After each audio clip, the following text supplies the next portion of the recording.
Hinahanap niyo ba ako sa Facebook, mga kabayan? Nandito ang aking Facebook page. I-search niyo na lang, kabayan ko, follow na. Ang kwentong ito ay hangong sa totoong buhay.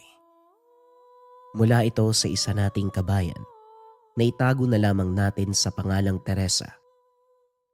Taong 1989, Samar. Hindi takot si Teresa sa dugo. Sanay na siya sa amoy ng gamot.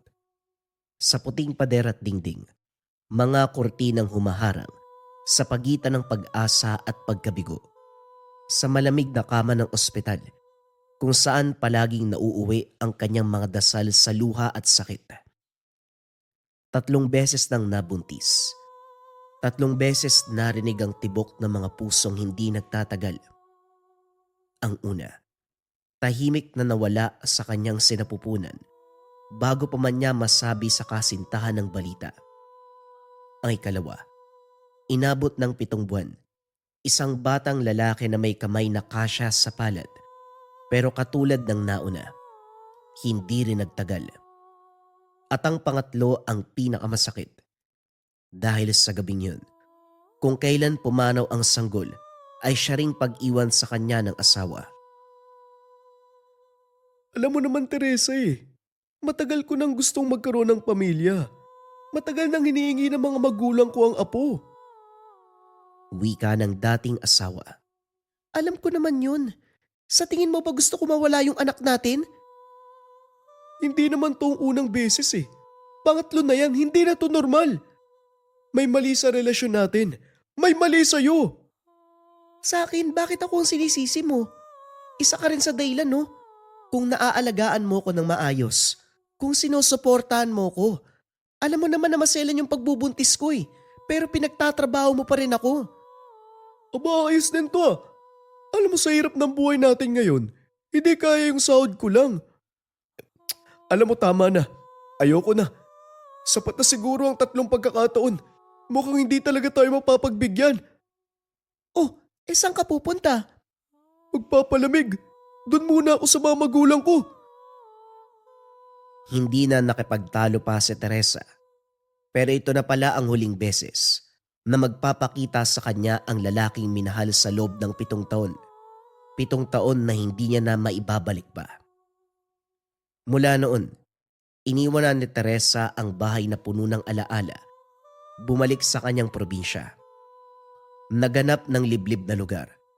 Sa dulo ng baryong kinalakihan, malapit sa kagubatan upang mamuhay mag-isa. Payapa, malayo sa ibang tao. Doon niya inilibing ang mga pangalang hindi na kailanman narinig ng mundo. Mga pangalan ng anak na hindi niya na naisilang. At doon siya natutong mabuhay sa katahimikan. Tuwing gabi, naglalatag siya ng isang platong kanin sapag. Isang pag-uugali na hindi niya na napigilan. Parang panalangin para sa batang hindi dumating. Tuwing may iyak na sanggol sa baryo, napapahinto siya. Hindi sa inggit, kundi sa pananabik. Isang kirot na hanggang sa ngayon, hindi pa rin gumagaling. Ilang beses nang nagpasuri ang dalaga sa mga manggagamot. Pero ang sabi ng mga ito, hindi na siya maaaring magdalang tao. Delikado na para sa kanya. Minsan hindi mapigilan ng dalagang magtanong kung siya ba ay sinumpa ng kapalaran. Pero hanggang ngayon, hindi pa rin ito nabibigyan ng kasagutan. Isang gabi, habang walang humpay ang ulan sa kagubatan, nagising si Teresa sa isang mahinang iyak na sumisingit sa huni ng kuliglig at lagaslas ng tubig. Hindi ito iyak ng hayop. May laman, may takot, parang pakiusap. Nung una inakala ng dalaga na baka guni-guni lamang ito. Ngunit habang tumatagal, mas luminaw sa kanya ang naririnig. Bitbit ang lampara. Sinundan niya ang tunog hanggang sa puso ng kagubatan. Madulas ang putik at mga puno, tila mga ahas na nakahambalang sa daan. Sa pagitan ng mga ugat at basang dahon, natagpuan niya ang isang sanggol. Tila hindi lalampas ng 2 taong gulang. Isang batang lalaki yakap ang sarili, duguan ang tuhod at mga braso. Nanginginig sa lamig at sindak. Ang kanyang mga mata ay puno ng takot at lungkot na tila matagal nang inabandona. Walang bakas ng magulang, walang tao sa paligid, walang bakas ng daan pabalik sa mundo ng mga tao. Sa kabila ng takot at mga kwentong bumabalot sa kagubatan, kahit nagdadalawang isip, pinasa ni Teresa ang bata pauwi. Nilinis niya ang mga sugat nito. Binalutan ng tela ang mga galos. Binantayan ang bawat paghinga sa buong magdamag. Handa niyang isuko ang sarili kung sakaling may sumunod na panganib. Ganun pa man, pinigilan niyang lubusang ibigay ang loob sa bata. Alam niyang malaki ang posibilidad na balang araw hahanapin at matatagpuan nito ng tunay na pamilya. Ngunit dahil matagal nang nananabik na punan ang sariling pangungulila, hindi na rin sigurado si Teresa kung hanggang kailan niya kayang pigilan ang sarili na mahalin ang batang minsan niya nang nailigtas. Kinabukasan dumating si Aling Rosario, kapitbahay ni Teresa. May daladalang mga gulay at prutas upang ibigay sa dalaga. Minsan na siyang natulungan nito, kaya naman nang malaman ang pinagdaanan, si Aling Rosario na ang tumayong nanay sa dalaga. Nagbibigay payo, tumutulong hanggat kaya. Tao po. Teresa, iha. Nandito ka ba? Wika ni Aling Rosario. Walang sumagot. Dahan-dahan niyang binuksan ang pintuan at hinanap ang dalaga. Nag-aalala na baka na paano na ito. Teresa, iha. Si Aling Rosario to. Meron akong dalang mga prutas. Ano bang nangyayari sa'yo? Dali-daling pumunta ang matanda sa kinaroroonan ni Teresa. Tinignan ang katawan. Naghahanap ng sugat o pasa. Nang mapagtantong ayos lang ang dalaga, muli itong nagsalita. Iha naman, bakit ka sa saig natulog? Ganyan pa ang pwesto mo. Akala ko na paano ka... Natigilan sa pagsasalita ang matanda nang makita kung ano ang laman ng kama ng dalaga. Iha, ano to? Kanino? Saan? Hindi ko po alam, Aling Rosario. Nakita ko lang po siya kagabi. Basang-basa sa ulan. Parang iniwan na ho eh. Naawa ko sa bata kaya pansamantala ko munang kinupkop. Mabuti na nga lang po walang lagnat yung bata kaso lang ang dami niyang sugat at galos. Parang matindi po yung pinagdaanan ng batang to. Sigurado ka ba iyan na walang tao sa paligid? Baka naman nailapag lang ang bata. Babalik ka ng magulang, kaso kinuha mo na. Baka mapagbintangan ka. Kinuha mo ang batang to. Kung ganun po, sila ang dapat nating ireklamo. Bakit nila pinabayaan ng isang musmus sa gitna ng kagubatan? Mag-isa? Puro galos tapos walang kasama? Hindi ko naman itatago ang bata eh. Sa totoo nga ho niyan, pupunta ako ng bayan para magtanong kung kaninong anak to. Pero bago sana natin ibigay, patignan natin yung mga magulang. Kaya ba nilang alagaan yung bata na yan? Para hindi na maulit yung nangyari. Paano na lang kung di ako nagising? Kung di ko nakita yung bata? Baka kung ano nang nangyari sa kanya. Pasalamat nga sila. Nabiyayaan ng anak eh. Hindi lahat ng tao. O siya, tama na yan, iha. Maghahanda muna ako ng agahan para sa inyo ng bata. Magpahinga ka muna dyan. Pumwesto ang dalawa upang makapagpahinga ng maayos. Habang siya naman ay naghanda ng agahan. Alam ni Aling Rosario ang sakit na nararamdaman ng dalaga. Kaya bago pa ito magmuni-muni kaagad niyang pinigilan. Kahit papano, naiintindihan ng matanda ang nararamdaman ni Teresa. Ang nag-iisang anak na babae ng matanda. Matapos makapag-aral ay iniwan siya. Kaya naman sa pamamagitan ni Teresa, kahit papano nararamdaman muli ni Aling Rosario na meron siyang anak. Isang taong may pakialam sa kanya at handa siyang samahan sa natitirang oras sa mundo. O may kumakatok ba kasi Andres na yan? O sandali, pasok ka, iho. Pagbukas ng pintuan, isang lalaki ang pumasok. Matangkad, matipuno at maamo ang muka. Ganun pa man kitang-kita ang pagiging simple ng lalaki. Merong dalang mga kamote at bigas. Pasensya na ho kayo ha, natagalan ako. Nakipagtalo pa ako sa presyo ng kamote. O Teresa, anong nangyari sa'yo? Wika ni Andres, ang matagal ng kaibigan ng dalaga. Puyat lang yan, iho. Paano ba naman kasi? Yan, tignan mo. Bago pa man magtanong si Andres, pinaliwanag na ni Aling Rosario ang kaganapan. Ah, ganun ho ba? Akala ko O wag ka na maingay dyan. Pagpahingayin mo sila. Tulungan mo ako dito sa pagkain. Maraming salamat po sa inyong dalawa ha. Hindi ko alam kung paanong susuklian ang kabaitan nyo. Ano ka ba, iha? Walang anuman. Huwag ka nang mag-isip ng kung ano-ano. Magpahinga ka dyan. Huwag ka mag-alala, Teresa. Nililista ko lahat ng utang mo. Ikaw talagang bata ka. Biro lang po, Aling Rosario. Lumipas ang ilang linggo. Sa tulong nila Aling Rosario at Andres, naalagaan nila si Teresa ng mabuti. Naghilom ang mga sugat at galos. May kaalaman si Aling Rosario sa mga halamang gamot. Si Andres naman ang kumukuha ng mga ito. Katulad ng napag-usapan, nagtungo ang tatlo sa bayan. Kung kani-kanino nagtanong, hinanap kung sino ang nakakakilala sa bata. Pero lumipas ang maghapon. Wala ni isa ang nakakilala sa mga bata, maging sa mga magulang nito. Susubukan ko uli bukas. Hindi pwede yung ganito. Anong klaseng magulang yung nag-abando sa bata? Kung hindi nila kayang alagaan, sana pinaampun na lang nila. Huwag ka mag-alala, Teresa. Sasamahan kita bukas, hindi tayo titigil. Hanggat hindi natin nahanap ang pamilya ng bata. Ano bang pangalan niyan? Teresa, total, ikaw naman ang nakahanap sa kanya. Ikaw na magbigay ng pangalan sa bata para alam natin ang pagkakakilanlan. Nagkaroon ng bagyang katahimikan sa pagitan ng tatlo. Taimtim na nag-isip ang dalaga kung ano ang gustong ipangalan sa bata. Miguel ang itawag natin sa kanya.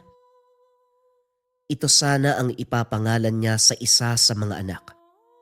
Isang pangalang nagbigay ng pag-asa na kahit papano mabibigyan ng pagkakataong masambit ang pangalan. Miguel? Ayos, gusto ko yan. Mukha namang Miguel ang itsura niyan eh. Kinabukasan, nagtungo muli sa bayan ang dalawa. Isang linggo na rin ang lumipas at mukhang wala talagang nakakakilala sa bata. Pinayuan na lamang sila ng mga nakakatanda, maging ang barangay na pansamantala. Kung hindi nakakaabala sa dalawa, maaaring sila muna ang kumupkop sa bata habang hinahanap pa ang pagkakakilanlan ng pamilya. Pero sa totoo lang, mukhang malabo nang hanapin pa ng mga magulang ang bata. Wala ni isang tao ang naghahanap ng bata sa ating bayan. Nagtanong na rin kami sa mga karatig lugar at ganun din. Walang batang nawawala. Pero kung ayaw nyo naman, pwede nyong ibigay sa amin. Bibigyan namin siya ng matutuluyan.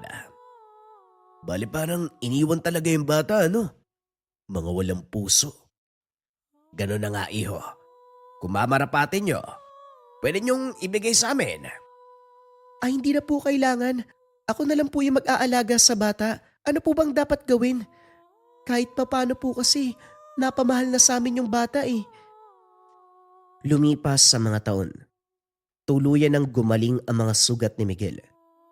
Napalitan ng tawa at sigla ang gabing puno ng takot. Lumaki siyang tinuring na anak. Natutong magbasa sa tabi ni Teresa. Natutong lumakad sa bukid sa gabay ni Andres. Natutong gumalang sa lihim na mundo sa payo ni Aling Rosario.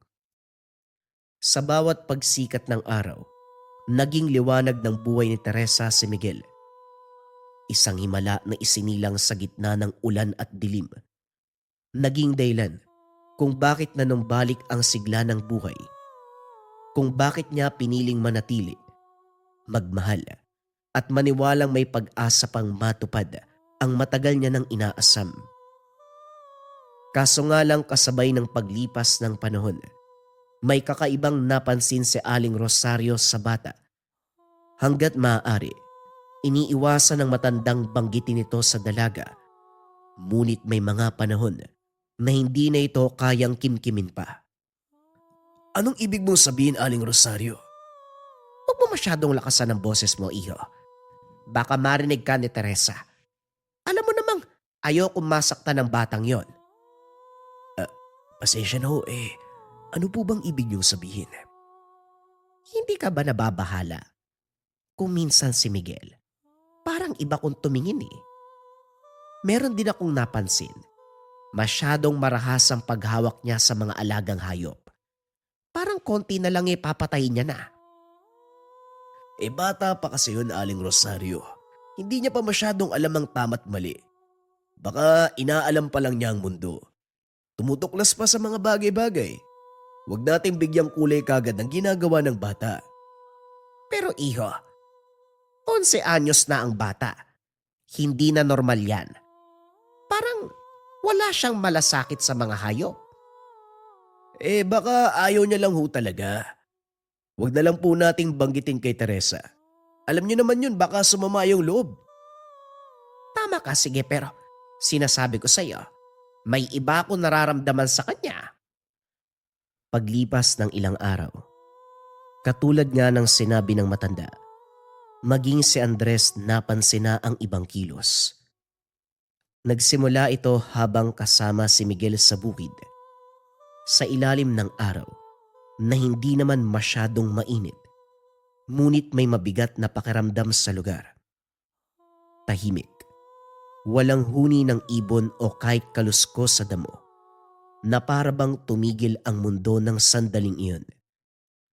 Habang abala si Andres sa pag-aararo, napansin niya na habang tumatagal, natatakot na ang batang maarawan. Kahit noon ay hindi naman.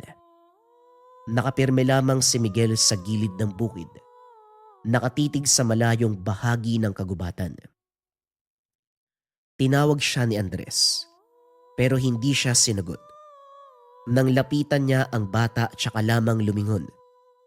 Ang mga mata, hindi nakikita ang taong nasa harapan niya. May bagyang panginginig sa mga daliri ni Miguel. Ang paghinga ay bumagal, lumalim, parang may pinapakinggan o may naririnig na utos na iba. Bago pa man tuluyang mahawakan ni Andres ang bata, biglang tumigil ang hangin. Yumuko ang mga palay. Ang lupa sa paanan ni Miguel ay bagyang umangat. Parang iniiwasan si Andres.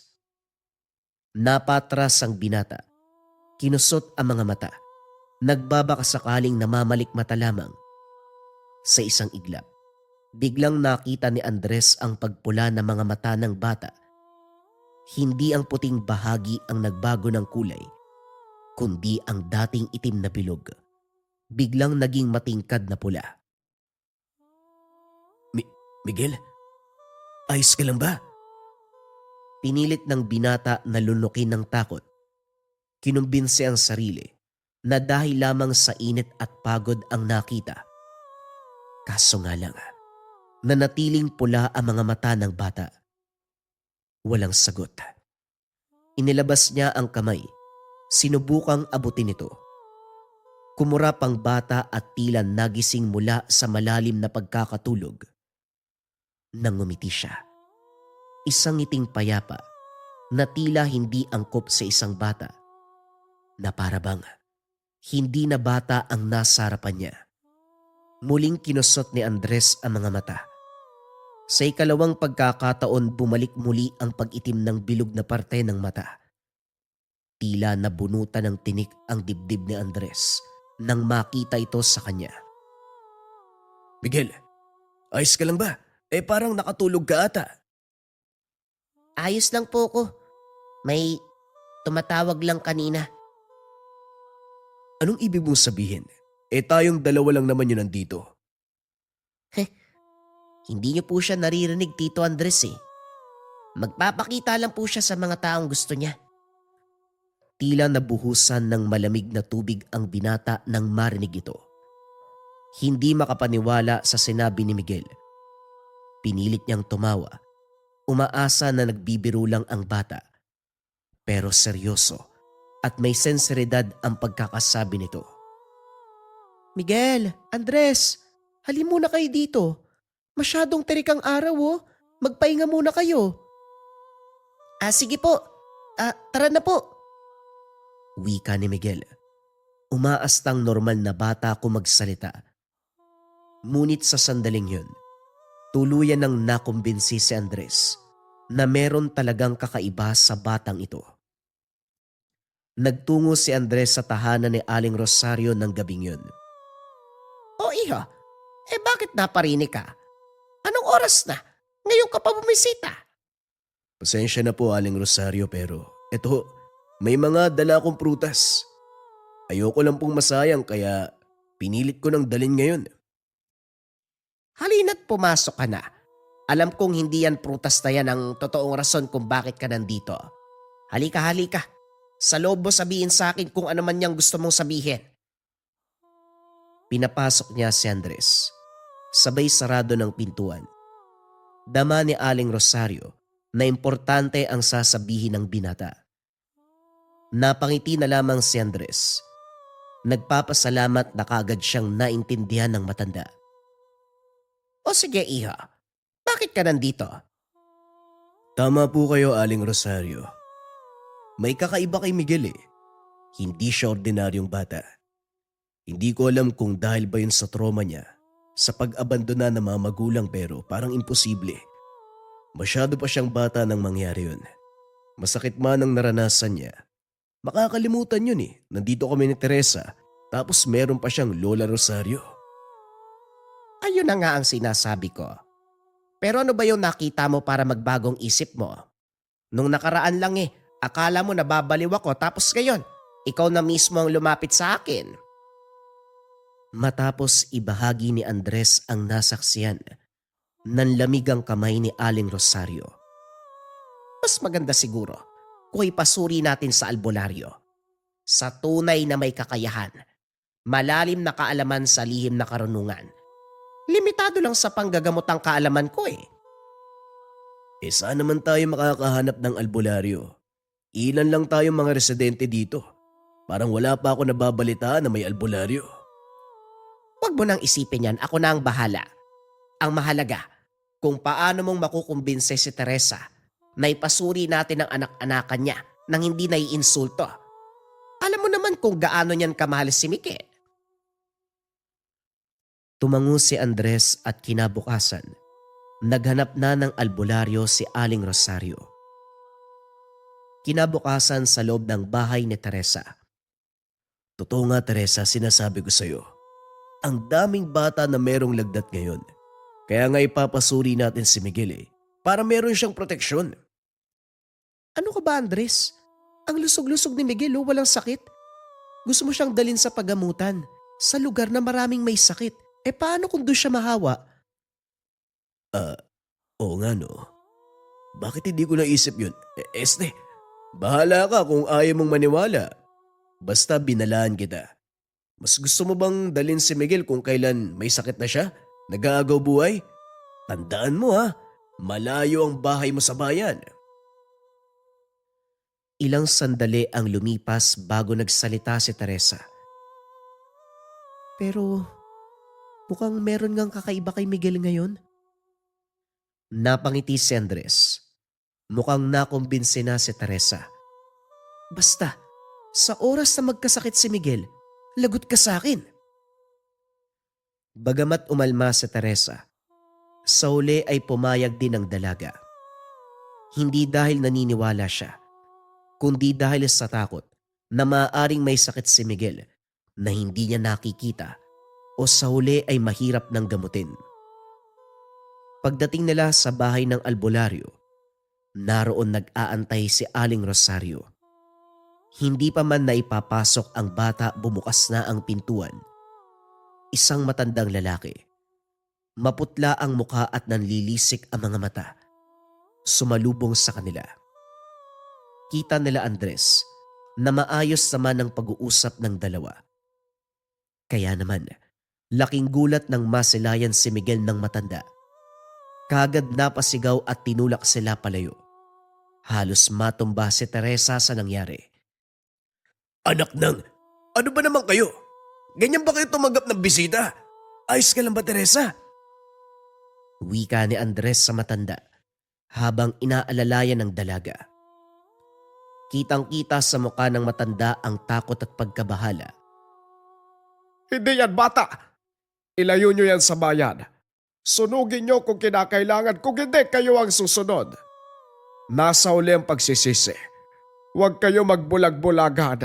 Hindi tao ang hawak nyo. Hindi na sila nakapagtanong pa. Sinarado kagad ang pintuan.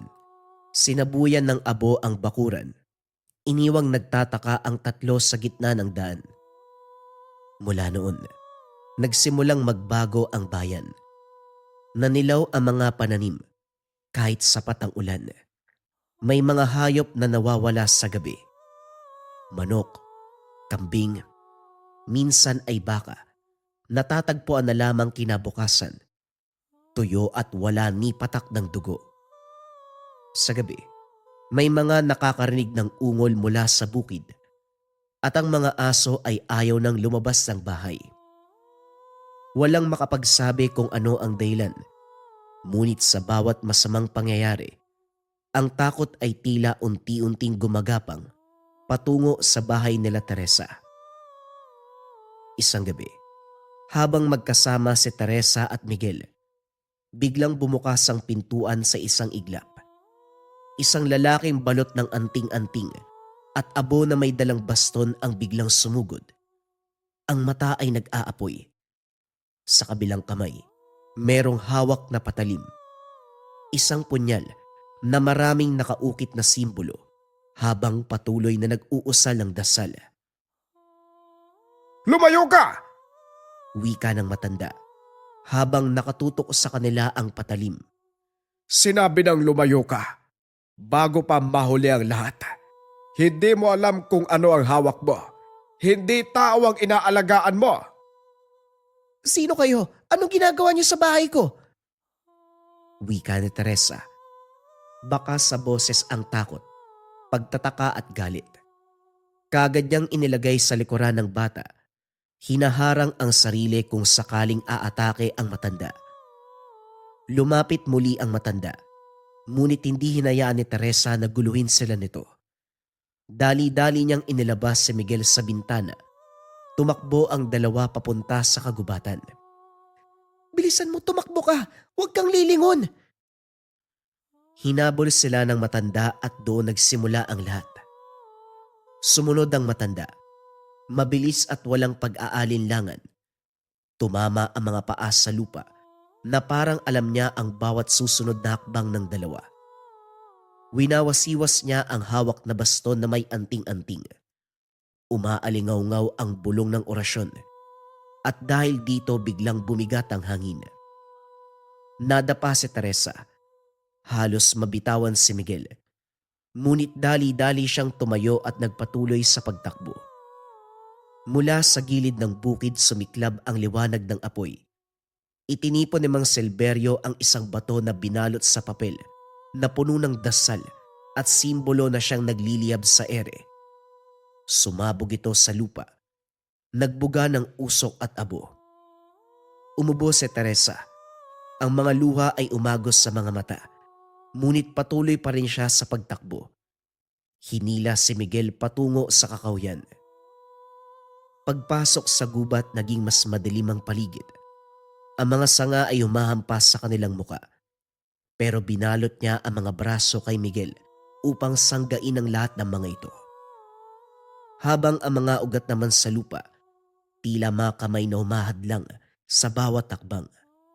Minsang natapilok si Miguel at sa sandaling yun, lumapag si Mang Silverio sa kanilang harapan.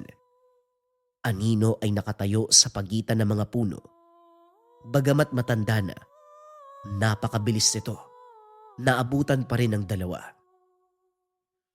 Huwag mo na tayong pahirapan. Tumigil ka na, tapusin na natin to. Hindi mo alam kung ano ang ginagawa mo, babae. Makinig ka sa akin. Wika ni Mang Silverio. Kagad hinablot ni Teresa ang isang patpat at buong lakas niyang hinampas ang albularyo. Umalingaw-ngaw ang tunog ng kahoy na tumama sa balat. Kagad napatras si Mang Silverio, pero kagad itong bumawi. Isang malakas na suntok ang tumama sa balikat ni Teresa na siyang nagpabagsak sa kanya sa lupa. Muli siyang tumayo. Kahit nanginginig ang mga tuhod, binuka ang mga braso sa harapan ni Miguel.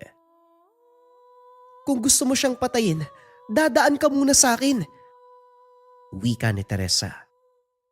Ngumiti si Mang Silverio. Luha at ulan ang naghalo sa kanilang muka. Hindi mo alam kung ano ang pinagtatanggol mo. Dahan-dahan siyang lumapit. Sa bawat takbang sinasabayan niya ng bulong ng dasal. Ang batang yan ay hindi tao.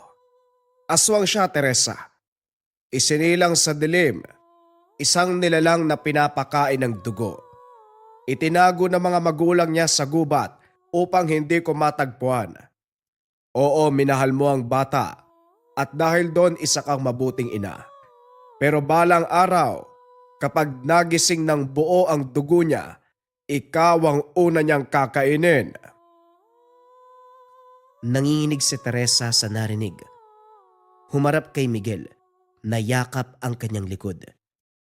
Muling ibinaling ng dalaga ang tingin sa matanda. Ano man siya, anak ko pa rin siya.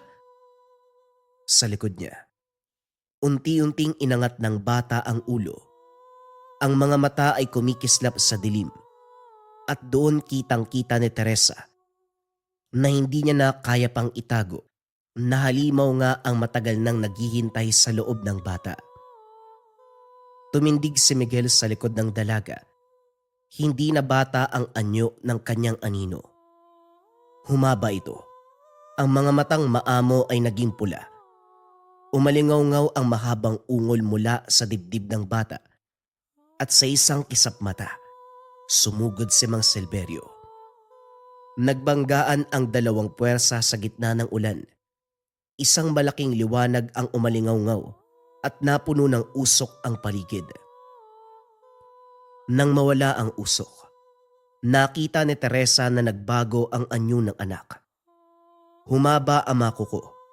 Ang mga braso ay nabalot ng itim na ugat na dumaloy sa buong katawan. Tumalas ang mga ngipin. Ang buhok ay tumaas at naging matalas. May mga kaliskis sa balat. Nakatayo si Teresa sa pagitan ng dalawa. Ang batang minahal niya bilang sariling anak. At ang lalaking naniniwalang tanging kamatayan lamang ang luna sa kasamaan. Iwinasiwas ni Mang Silverio ang punyal na may ukit na orasyon. Tumama ito sa balikat ni Miguel at doon sumabog ang liwanag na parang kidlat. Pero hindi umurong ang bata. Hinawakan niya ang talim habang ang laman ay umuusok. Buong lakas niyang inihagis sa matanda ang sandata. Nang tumama ang punyal kay Mang Silverio, bigla itong tumalon sa kinaroroonan ng albularyo. Buong lakas, inihagis ang matanda sa kakawyan. Nabiyak ang kahoy, naglaglagan ang mga dahon. Biglang tumawa ng napakalakas ang matanda. Hindi ka pa ganap na aswang. Hindi ka pa buo. Pero sapat na ang lakas mo upang pumatay. Hindi makapaniwala si Teresa sa nakikita. Sa bawat galaw ni Miguel, ang lupa ay nalalanta. Ang mga ugat ay nangingitim. At tila sa bawat yapak nito, may sumpang iniiwan ang mga paa sa bayan. Muling sumugod si Miguel. Mabilis, marahas. Tinamaan si Mang Silverio sa dibdib. Tumilapon ang mga anting-anting. Ngunit bago pa niya tuluyang masugatan ng matanda, sumulpot si Andres. Hawak ang itak. Pero hindi ito nakatutok kay Miguel, kundi sa pagitan nila. Bagamat ilang taong inalagaan ni Andres ang bata, hindi siya nagdalawang isip na umatake. Tumilapon si Andres at katulad ng albularyo, tumama din ito sa mga kahoy. Duguan ngunit lumalaban pa rin. Nagpatuloy ang laban nila Miguel at Mang Silverio. Pero ngayon, pinipilit ni Andres na pigilan ang dalawa. Kailangan mong mamili ng panig, Iho. Hindi mo pwedeng iligtas kaming dalawa. Dahil kung mangengialam ka lang, siguradong ikaw ang mamamatay sa labang ito. Hindi pwede. Itinuring ko rin na anak ang batang yan. At kahit na alam ko may katotohanan ng pinaglalaban mo, baka pwedeng makahanap tayo ng ibang paraan upang hindi maging ganap na aswang si Miguel. Hangal ka ba? Kitang-kita mo na hindi bata ang pinaglalaban mo. Isa siyang aswang. Kung ikaw na ilang taong nag-alaga sa kanya, hindi man lang nag-alinlangan na atakihin, paano pa ang bayan? Ang mga taong hindi kilala ng nilalang na yan. Hindi totoo yan. Teresa, umalis ka na dyan. Huwag kang mangialam.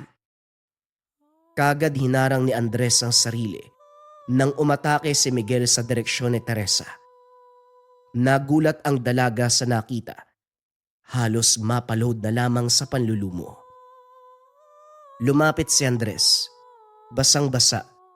Duguan at ang mga mata ay puno ng takot at pag-ibig. Pinilit buhatin ang sarili papalapit sa dalaga. Teresa, makinig ka. Hindi ka ligtas dito. Kahit gaano pa nating kamalang bata. Hindi siya tao, Teresa. Hindi niya tayo maiintindihan. Katulad ng sinabi ng albularyo, sa oras na mabuhay ng tuluyan ng dugo ni Miguel, ikaw ang uunahin niya. Umiling si Teresa. Ang mga luha ay patuloy pa rin sa pag-agos, sa pagpatak sa lupa. Pero anak ko siya, Andres. Minahal ko siya mula pa nung wala siyang pangalan. Paano ko mabubuhay kung alam kong isusuko ko lang din siya? Hindi mo siya isusuko, Teresa. Pinaglaban mo siya hanggang sa uli. At nang wala ng ibang paraan, pinili mo pa rin na maging isang ina. Hindi lang ina ng isang bata, kundi ina ng buong bayan. Napaiyak na lamang ang dalaga. Hindi niya matanggap na makalipas ng ilang taong kalungkutan, ang sandaling kasiyahan niya ay muling babawiin ng panahon. Hinawakan ni Andres ang mga kamay ni Teresa. Magaspang man ang mga palad, ngunit may init at totoo. Huwag kang umiyak, Teresa. Hindi ka nag-iisa. Minahal ko rin ang bata at hanggang ngayon mahal pa rin kita. Hindi ko man inamin sa'yo noon dahil may karelasyon kang iba. Pero mula pagkabata natin hanggang sa sandaling ito, hindi nagbago ang nararamdaman ko sa'yo. Kung iiwan mo to, kung pipiliin mong iligtas ang bayan, nandito ko. Maaari tayong bumuo ng sarili nating pamilya. Hindi kita papabayaan. Hindi makapaniwala si Teresa sa mga naririnig. Pero bago pa siya makapagsalita, sa gilid lumapit si Aling Rosario. May hawak na abo at isang gintong tali. May paraan, hindi para iligtas siya, kundi para pigilan ng kasamaan. Napatingin si Teresa kay Miguel. Sa gitna ng anyong halimaw, naroon pa rin ang batang tinuruan niyang magbasa. Ang batang humawak ng kanyang kamay. Ang batang nagbalik ng liwanag sa kanyang buhay. Nanay? Nanay? Wika ni Miguel. Humagulgol si Teresa. Isang hakbang papalapit. Isang yakap. At maaari niyang piliin ang sariling kaligayahan. Ang maging ina ng batang ito. Ang batang iniligtas niya sa ulan. At ang batang nagligtas sa kanya sa kalungkutan. Pero sa likod nito, narinig niya ang ungol ng lupa. Ang iyak ng bayan. Ang mga inosenteng masasawi kung sakaling magpapasya siya ng mali. Lumod si Teresa sa harapan ni Miguel. Hinaplos ang pisngi. Patawad, anak. Mahal kita, pero hindi kita pwedeng piliin. Tumango si Aling Rosario. Itinapon ng abo at itinali ang gintong lubid na dala. Binasa ni Mang Silverio ang huling orasyon at sa isang hiyaw na umuga sa kagubatan, bumagsak si Miguel. Ang anino ay naglaho. Iniwan muli ang anyo ng bata. Tahimik, payapa, puro patak ng luha ang dumadaloy sa muka. Kagad pinunasan ni Teresa ang pisngi ng bata. Maigpit itong niyakap. Tahimik na lumapit si Aling Rosario. Inabot ang panyo sa gilid ni Teresa. Nakahanda upang punasan ang mga luha ng dalaga. Ang puso mo ay sinubok ng dilim at ang pinili mo ay liwanag. Yan ang kapalaran ng tunay na ina. Hindi naging madali ang pag-usad ni Teresa. Lumipas sa mga buwan. Unti-unti na ring natuto si Teresang muling ngumiti. Si Andres ay nanatili sa kanyang tabi. Hindi bilang tagapagligtas, kundi katuwang sa buhay. Sa mga gabing tahimik, doon niya hinayaan ang sariling umiyak sa bisig ng lalaking matagal nang nagmamahal sa kanya. Kalaunan, dumating na rin ang panahong nagdalang tao muli si Teresa. Halo-halo ang naramdaman niya. Tuwa sa pag-asa, pero may takot at lungkot dahil sa maaaring kantungan muli ng pagbubuntis na ito. Ngunit sa tulong ni Andres, na walang sawang nagbabantay, nag-aalaga at nagmamahal, at ni Aling Rosario, na muling nagbukas ng baul ng mga lamang gamot. Sa wakas, makalipas ang 9 na buwan, isinilang ng dalaga ang isang malusog na sanggol. Hindi na siya dinala sa ospital. Wala na ang mga puting pader na nakasanayan, mga puting pintura na nakakita ng labis na hinagpis. Kahit sa bahay siya nanganak, matagumpay niyang nailabas ang kauna-unahang batang matatawag na sa kanya. Malinis ang mata, mainit ang balat, walang anino o kadilimang nakasunod. Hindi masukat ang tuwang naramdaman nila Teresa at Andres. Sa huli, natupad ang matagal ng inaasam. Isa na siyang ina. Sa huling tagpo, makikita ang hawak ni Andres ang bata habang si Teresa ay nakatanaw sa bukirin. Muling luntian, muling buhay. Humangin man ang marahan at sa unang pagkakataon, tuluyan ng naging maligaya ang istorya ni Teresa. Ang isang babae na nag-ampon ng kadiliman. Alam niyo ba itong hawak-hawak kong bracelet, mga kabayan? Ang tawag dito ay Maracuyo bracelet. Ito yung pinakasikat na bracelet ngayon sa Lika Merchandise. Sobrang dami ng sold. Pakita mo. Pero bakit nga ba ganun karami ang bumibili ng Maracuyo bracelet, mga kabayan ko? Ang Maracuyo bracelet ay depensa espiritual, kontra kulam, barang, tigalpo, palipadangin, usog, o kahit anong masamang uri ng sumpa. Pero hindi lang siya natatapos bilang depensa espiritual, mga kabayan. Nandito rin yung tinatawag nating rebuelta o balik sumpa. Kung ano man yung sumpa na ibinigay sa inyo, mga kabayan, ibabalik doon sa taong nagbigay. Kaya kung ikaw yung tipo ng tao na alam mong may nakaaway ka, may mga tao na hindi ka gagawa ng maganda sa espiritual na aspeto, pwede mong subukan ang Maracuyo bracelet. Hindi ka lang magkakaroon ng depensa espiritual, magkakaroon ka rin ng opensa dahil ibabalik ang sumpa na ibinibigay sa'yo. Kung interesado ka, kabayan, i-visit mo lang yung shop ng Lika Merchandise. Mag-ingat sa mga scammers.